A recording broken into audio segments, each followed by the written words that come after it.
Hoy vamos a hablar de inclusión, su significado, su diferencia con integración, ajustes razonables y apoyos. Inclusión, integración. Lo primero para aclarar es que estos dos conceptos no son sinónimos. Suelen utilizarse como si compartieran un significado en común o conceptos iguales, sobre todo cuando nos referimos al ámbito educativo. Por eso, al querer enfocarnos en una escuela donde tengamos una verdadera educación inclusiva, tenemos que tener claro estos dos conceptos. Antiguamente reinaba dentro de nuestra sociedad el concepto de exclusión. En este caso, todas las personas con discapacidad no tenían un lugar en lo que serían los distintos ámbitos a nivel social, educativo, recreativo o laboral.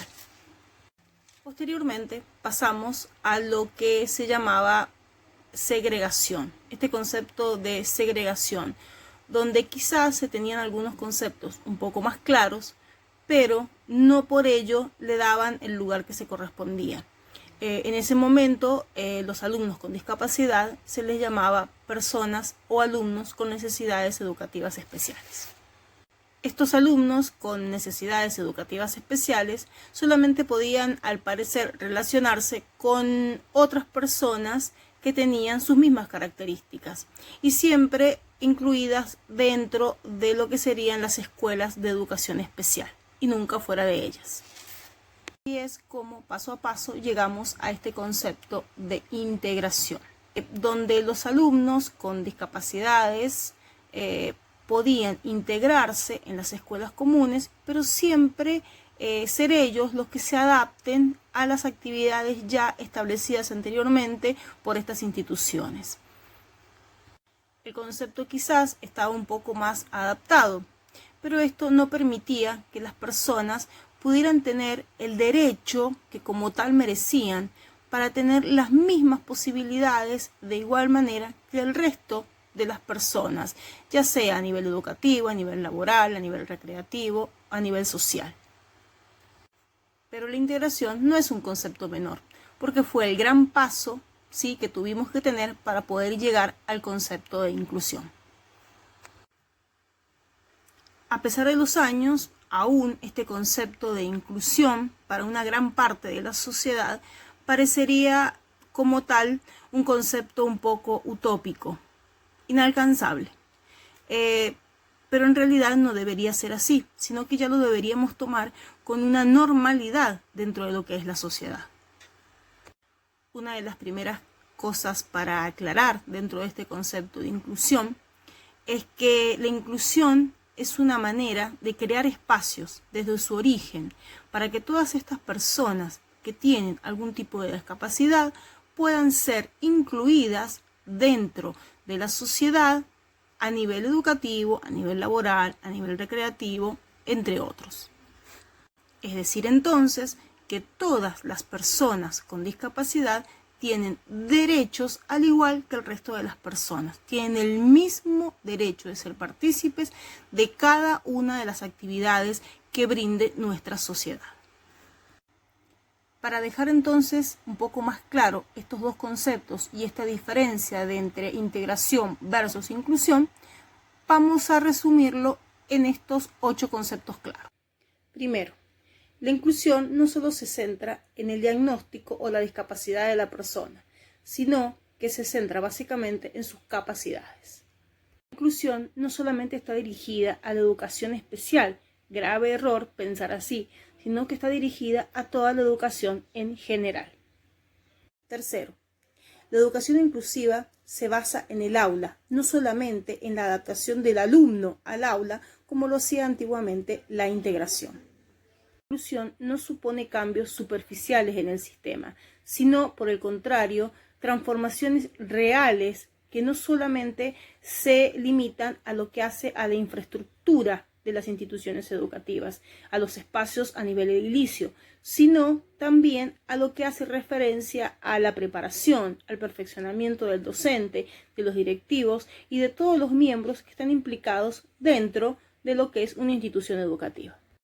La inclusión acepta a cada quien como es, respetando las características individuales de cada persona. La inclusión no significa darle a todas las personas lo mismo, sino darle a cada quien lo que estos necesitan para poder disfrutar de los mismos derechos. La inclusión educativa no busca que el alumno se adapte al grupo. Lo que la inclusión, en cambio, persigue es eliminar las barreras que impiden que se puedan desempeñar dentro de los diferentes ámbitos con la misma libertad. La inclusión sabe que las limitaciones son reales y que estas limitaciones deben ser notadas como tal para buscarle las soluciones precisas y adecuadas. Ahora definiremos 3 conceptos básicos: accesibilidad, ajustes razonables y apoyos. La accesibilidad universal es la condición mediante la que un entorno es plenamente accesible a todos los individuos, sin importar si estos sufren de algún tipo de discapacidad que dificulte su desplazamiento.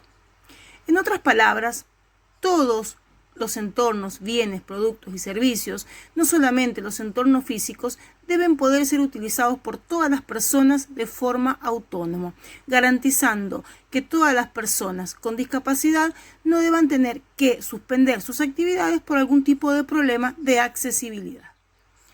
La noción de ajustes razonables que ofrece la Convención viene contenida en el artículo 2 del Tratado, entendiendo por ajustes razonables las modificaciones y adaptaciones necesarias y adecuadas que no impongan una carga desproporcionada o indebida, cuando se requieran en algún caso en particular, para garantizar a las personas con discapacidad el goce o ejercicio en igualdad de condiciones como los demás.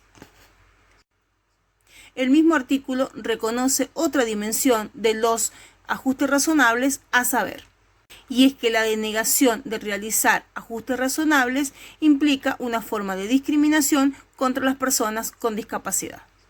Por otro lado, los apoyos a los que hace referencia la Convención se refieren a toda aquella persona, relación, objeto, entorno, actividad o servicio que responde a alguna necesidad de la persona y le ayuda a conseguir sus objetivos y su plena participación social, para poder desenvolverse con la mayor normalidad dentro de su entorno. Los apoyos pueden variar en duración o en intensidad. Ahora sí, brindaremos ejemplos de estos 3 conceptos mencionados. La Convención de las Naciones Unidas sobre los Derechos de las Personas con Discapacidad establece en el artículo 24 la obligación expresa de garantizar el derecho a la educación de las personas con discapacidad en aulas regulares, que deberán transformarse en aulas accesibles por medio de los ajustes razonables necesarios. Para el logro de una educación inclusiva de calidad es necesario la existencia de una serie de ajustes razonables. Uno de ellos es el currículum inclusivo. La institución educativa debe ofrecer para los estudiantes con discapacidad un currículo flexible en relación a los logros y métodos, pero contemplar en la medida de lo posible los mismos contenidos para evitar que reciban una educación de menor calidad que los estudiantes sin discapacidad. Por otro lado, un docente directo. Lo primero que hay que tener en cuenta cuando se habla de docentes inclusivos es asegurarse que todos los maestros, sin excepción alguna, tengan algún grado de conocimiento acerca de los enfoques inclusivos. El otro rol importante es el de docente inclusivo, una estrategia interesante para los maestros que están cambiando su enfoque educativo a uno más inclusivo. El poder acompañar a maestros que quizás dentro de las aulas están un poco más experimentados o no, pero que sí pueden servir como pareja pedagógica para poder trabajar con ellos y poder formular a los alumnos que tienen la necesidad de tener un docente a su lado la posibilidad de brindar estrategias necesarias para mejorar los aprendizajes y poder lograr los contenidos y los objetivos predispuestos dentro del aula. Otro de los apoyos muy importantes son los intérpretes y guías intérpretes. Constituyen el tipo de apoyo humano calificado más conocido e implementado. Por ejemplo, en un principio comenzaron como apoyos de interpretación a lengua de señas para las personas sordas y poco a poco fueron expandiendo sus servicios para las personas que prestaban también como necesidades, por ejemplo, la sordoceguera. Además de los ya mencionados, se debe contar con personal capacitado para que estos actúen entre el niño que tiene algún tipo de discapacidad y también entre el entorno.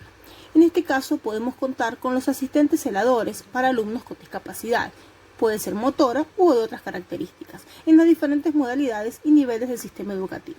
El desarrollo de su tarea es favorecer la participación de los estudiantes en las actividades áulicas, institucionales y extraprogramáticas, colaborar con aquellos alumnos que requieren la adecuación de los instrumentos pedagógicos implementados por los docentes, atendiendo a la singularidad de cada situación y problemática. Asimismo, asisten a los alumnos en las prácticas de higiene y alimentación y contribuyen y promueven en todo momento a la independencia. El acompañante terapéutico puede desempeñarse en el ámbito escolar si su paciente requiere este tipo de acompañamiento para abordar su tratamiento. Es decir, que puede llegar a prestar sus servicios en cualquier institución educativa y en cualquier nivel. También se encarga de la inclusión escolar de niños con discapacidad o restricciones cognitivas, conductuales, sensoriales o motoras.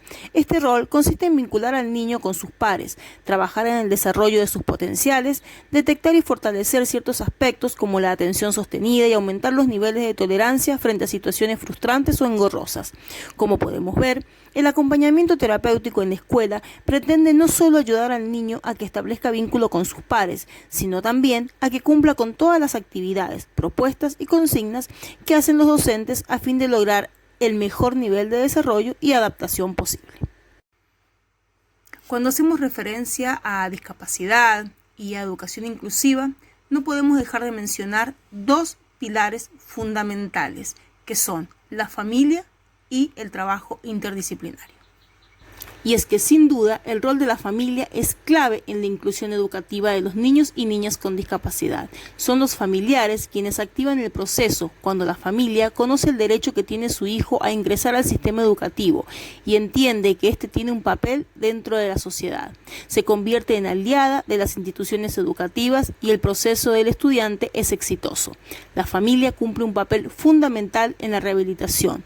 Es un apoyo indiscutible en los aspectos emocional y físicos. El amor familiar y la estimación son factores motivadores para los alumnos y permiten obtener resultados satisfactorios. La interdisciplinariedad es aquello que se lleva a cabo a partir de la puesta en práctica de varias disciplinas. La interdisciplinariedad supone la existencia de un grupo de disciplinas relacionadas entre sí y con vínculos previamente establecidos, que evitan que se desarrollen acciones de forma aislada, dispersa o segmentada. Se trata de un grupo dinámico que pretende hallar soluciones a diferentes dificultades. De aquí la importancia de contar con un equipo interdisciplinario conformado por un grupo de profesionales que tienen como objetivos en común asumir una responsabilidad colectiva con la realidad social, personal y escolar de todos los alumnos, siempre abordados desde un modo integral. A modo de cierre, vamos a hacer hincapié que la Convención de los Derechos de las Personas con Discapacidad prohíbe las prácticas discriminatorias, promueve la valoración de la diferencia, acoge la pluralidad y garantiza la igualdad de oportunidades a todos los niños con discapacidad. Así como hicimos mención a la Convención de los Derechos de las Personas con Discapacidad, también vamos a mencionar a la Resolución 311 del Consejo Federal de Educación, una resolución muy importante que es obligatoria en todas las provincias y es superior a las normas locales que se opongan a ella. Algo muy importante para rescatar es que las escuelas tienen prohibido negar la inscripción y reinscripción de un estudiante por motivos de discapacidad. Negar la inscripción de alguno de estos es un acto de discriminación. Además, deben garantizarles los apoyos que sean necesarios para que los estudiantes con discapacidad aprendan en igualdad de condiciones. La inclusión educativa no es solo saber aceptar y contemplar las diferencias, lleva implícito un compromiso activo de nuestra parte, es brindarle al otro todas las oportunidades necesarias para su óptimo desarrollo con el fin de poder superar las barreras que limitan su aprendizaje. Una verdadera educación inclusiva es aquella que valora las potencialidades de cada alumno y no pide que todos se ajusten a una modalidad de enseñanza, sino que se adapta a cada alumno y permite que todos tengan acceso y puedan participar en igualdad de condiciones que los demás. Entre todos podemos crear una verdadera sociedad inclusiva.